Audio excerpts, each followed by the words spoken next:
Welcome to episode 6 of Wanting to Build Your Own Home.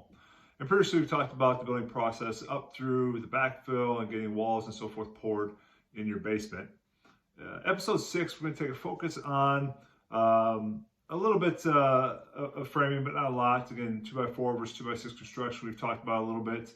But more so, what we're going to talk about is after you're done with framing, you certainly need to get an inspection to get that looked at, make sure you're up to code with all your framing. You've got proper support for any beams and so forth that you have running through your house. And after you get done with your framing, then you can head to what's called the rough-in. And the rough-in is where they install your electrical, they rough-in the plumbing for your sinks and so forth. And then also your HVAC system gets put in place. It would also be a time if you're looking at putting alarms or any of those types of things into your home that you would want to get those things wired as well. It is something to really pay attention where your outlets are at. Sometimes on paper it looks like your outlets are in the right spot, but once you kind of see them, the outlets put on the walls, you decide, well, maybe I need to add one here or need to move some here and so forth there. Obviously, you're going to hire licensed people who are going to meet code, but sometimes it is nice to go a little bit extra. It's also time to think about plugins in your garage. Sometimes we don't have enough plugins in there for wanting to do work on a garage, and or if you're thinking about getting a heater in the future, it's a great time to pre-do that.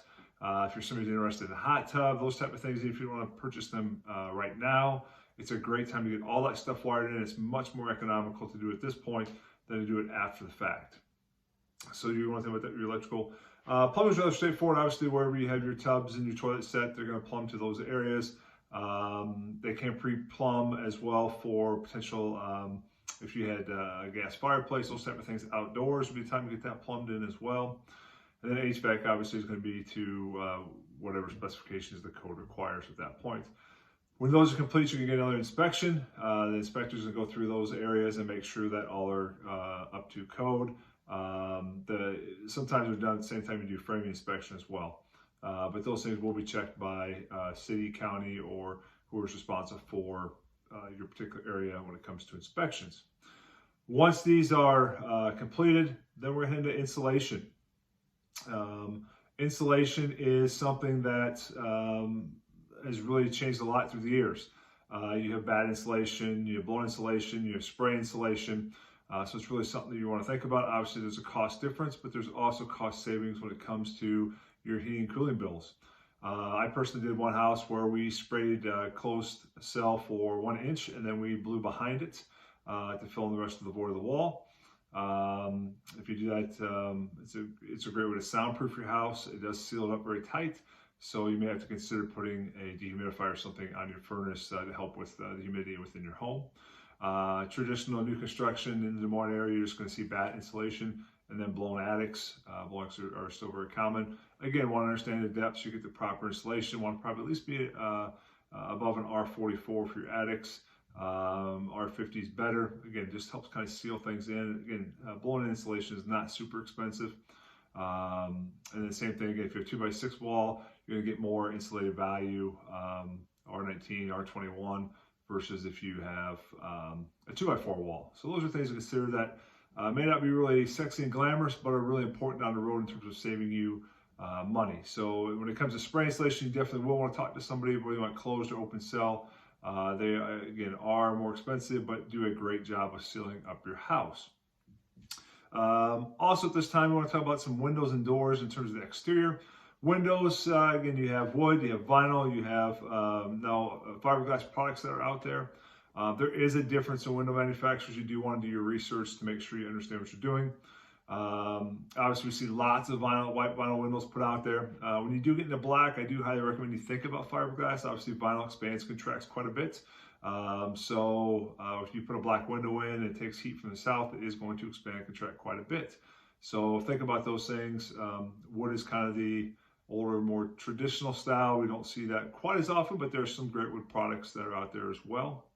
When it comes to your front door, again, lots of choices. You want side lights, just a standard door. What color do you want your door? Again, there's all different types of choices that are out there. So again, you're going to want to do some research on what particular type of door best suits your needs. Also, again, with some of our windows and doors, you can have black outside, white inside. You can have shades or blinds put inside your sliding doors. Again, just lots of different choices out there.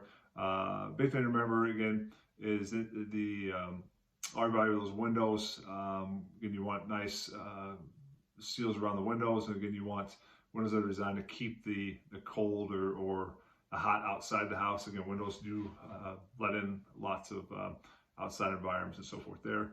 Also, good quality window will help keep noise from coming into your house. So it is something that you really want to consider when it comes to that. The last thing we'll mention in this video is we'll talk about overhead garage doors. Again, lots of choices in those. I do highly recommend you think about getting insulated doors.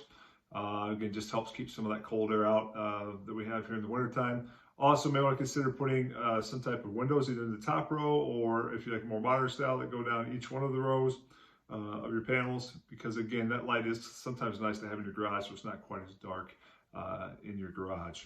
And the last thing, after you get all of these decisions done and put in, you're going to start your drywall process. Again, your hangers are going to come in and hang the drywall up.